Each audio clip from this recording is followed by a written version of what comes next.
Hello everyone, Berserkhead here, and welcome to my series called Total War Tactics, in which I show you many different tactics used throughout history and teach you how to perform them in the games of the Total War franchise.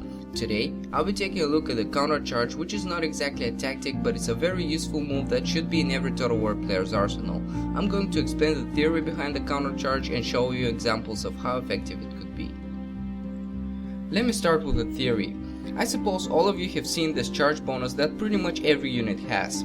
It defines how strong a charge performed by this unit is, and there is a significant difference between the charge bonuses of an infantry and a cavalry unit, but let me explain what the countercharge has to do with this. Basically, a countercharge looks something like this.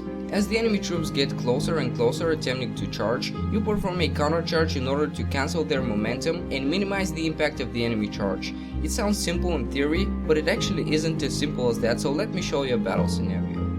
Of course, this is a battle against the AI and things will look much different in a multiplayer battle, but you'll hopefully get the idea. My army consists of 4 units of dismounted feudal knights, and my enemy's army consists of 4 units of dismounted feudal knights as well.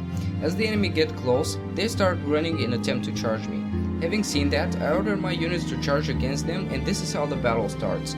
In attempt to preserve their general, the French withdraw some of their units, which gives me an opportunity to take the upper hand. As I have the advantage in numbers now, one of my enemy's units breaks, and as the fighting goes on for a little bit more, I'm finally able to pull off a victory. But what I want to say is that I didn't win this battle because I countercharged, but rather because of the absence of one of my enemy's units. The only thing that the countercharge helped me for was to minimize the impact of the enemy charge.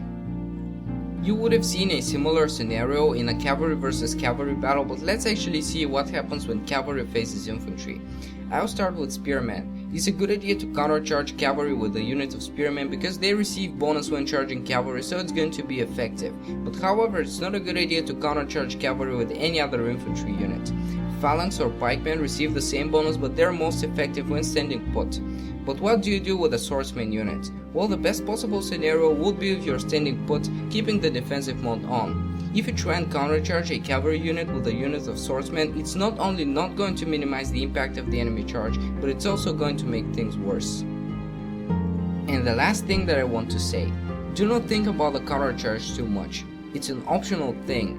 Do not let it influence your general strategy because it's not that important. It's not going to have a great impact on the battle, plus it might open some gaps in your formation or make it easier for your opponent to outflank you. And as I always like to say, consider the advantages and disadvantages of a certain move. If it's not going to have a positive impact on your strategy, just don't make it. Anyways, these were all the basics of the countercharge. I showed you what its capabilities are and how to perform it, so hopefully after watching this video you'll know a little bit more about Total War. My name is Berserkhead and I hope you liked the video. See you next time, goodbye.